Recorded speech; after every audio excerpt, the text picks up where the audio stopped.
안녕하세요. 디지턴신의 하기하라 다이스케라고 합니다. 취임 2주년 축하드립니다. 그동안 한일 관계는 엄청 좋아지고, 저도 개인적으로 기쁘게 생각하고 있습니다. 근데 많은 분야에서 협력이 이루어지면서도 약간 어려운 분야가 조금 남아 있는 것 같습니다. 한 가지 좀 여쭤보려고 하는 거는 악사 상호 군사 지원 협정 관련해서 일본 정부는 그거를 옛날부터 원하고 있는 것 같은데 한국은 아직도 신중한 것 같습니다. 그거에 대해서 어떻게 생각하시는지를 하나 여쭤보고요. 또 한 가지만 오늘 시진핑 주석이 북한에 가는 걸로 알고 있는데. 북한이 점점 한국에서 멀어져 가고 있는 것 같은 느낌도 들지만 어떻게 보고 계시는지 네, 부탁드립니다. 네, 중요한 질문을 해주셔서 고맙습니다.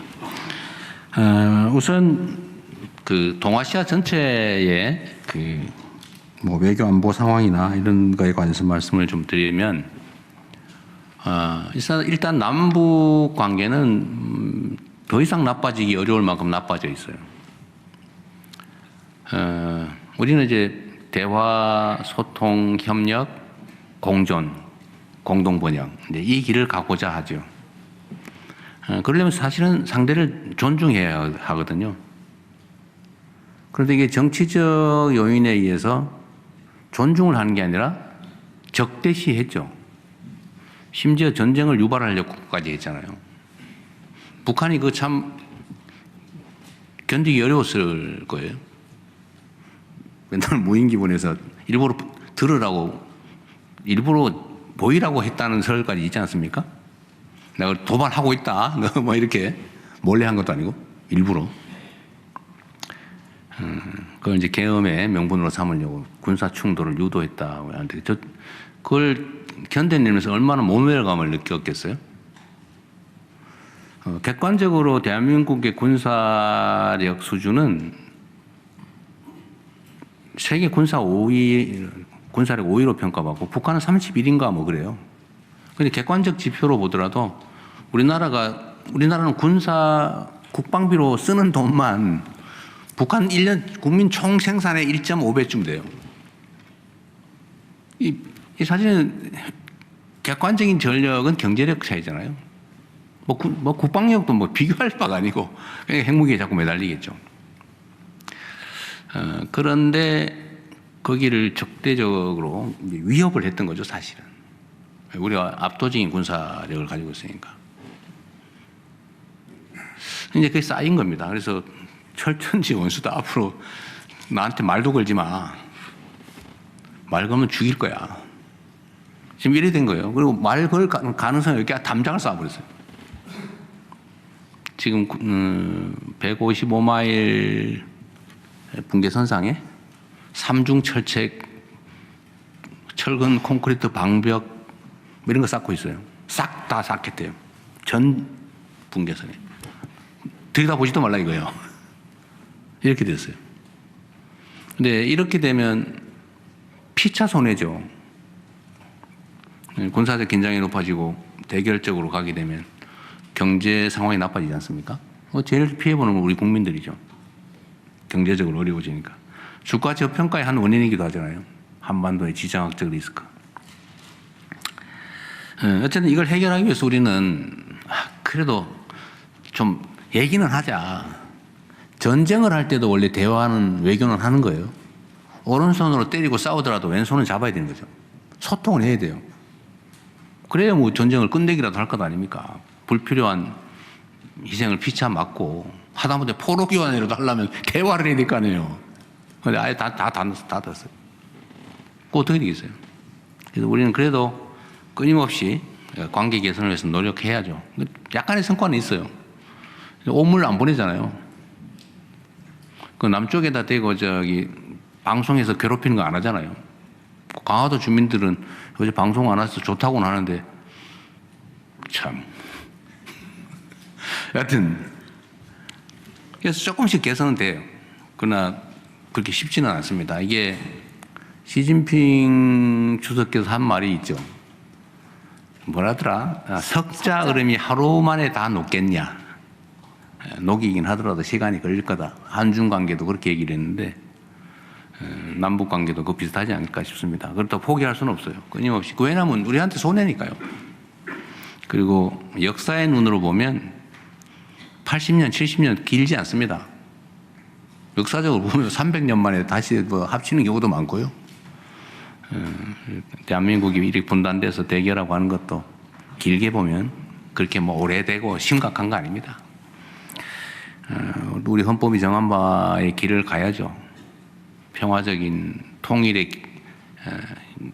그 지향을 포기할 수는 없습니다. 그렇다고 해서 현재 상태 통일 얘기하면 더 관계 나빠지니까 일단은 평화 공존하는 것으로 소통하고 대화하고 존중하고 함께 공존하는 걸로 가야 되지 않을까 싶어요.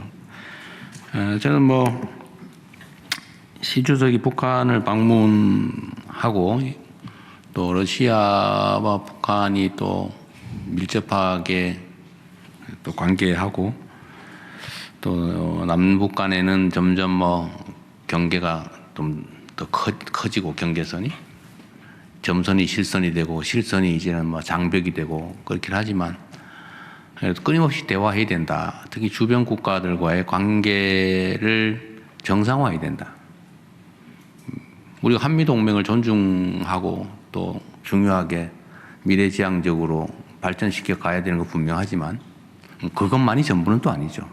중국과의 관계도 그리고 인접해 있는 국가로서 서로 존중하고 또 필요한 소통을 해야 되겠습니다. 또 관리해야 되고요. 러시아도 마찬가지고. 일본하고 관계도 전 같은 거라고 봐요. 서로에게 폐해되는 길을 갈 필요는 없다, 최소한. 서로에게 도움되는 길을 찾아야 된다. 그건 얼마든지 많이 있다. 사실 국가 간의 관계도 얼마나 복잡합니까? 개인 관계보다 더 복잡한 게 국가 간의 관계인데, 그건 좋은 측면도 있고 나쁜 측면도 있죠. 기회 요인도 있고 위기 요인도 있어요. 그래서 그걸 다 섞어가지고 위기 요인이 있으니까 기회 요인을 버릴 필요는 없죠. 나쁜 측면이 있으니까 좋은 측면을 포기할 필요는 없습니다. 나쁜 측면은 나쁜 측면대로 관리해 나가면 되죠. 좋은 측면을 좀 더 키워야 되겠죠. 그런데 이 과거사 문제나 아니면 영토 문제나 뭐 이런 것들에 대해서 갈등이 있잖아요. 그렇다고 거기에 우리가 매달려가 다른 걸 다 포기할 필요는 없지 않습니까? 관리할 수 있는 건 관리해 나가야 된다. 그 중에 한미일 또는 한일 군사 협력에 관한 문제는 좀 독특해요. 일본 입장에서는 한미일 또는 한일 군사 협력을 강화하고 싶어 하죠. 사실 저는 동북아시아의 안보 문제는 좀 복합적인 다자 안보 체계로 길게 보면 가야 된다고 생각해요. 그런데 지금은 매우 대결적으로 일이 진척되고 있어서 좀 조심해야 될 측면들이 좀 있다는 생각이에요. 속도도 좀 조절해야 될 테고 또 지금 좋은 측면, 나쁜 측면인데 이걸 분리하지만 그 중간 좀 섞여 있는 문제도 있거든요. 제가 다카이치 총리께도 그 말씀을 한번 드렸습니다. 한일 관계라고 하는 거는 가깝고도 먼 관계인데 나는 가깝고 또 가까운 사이가 되면 좋겠다. 하지만 아직 우리가 남아있는 문제들이 있다.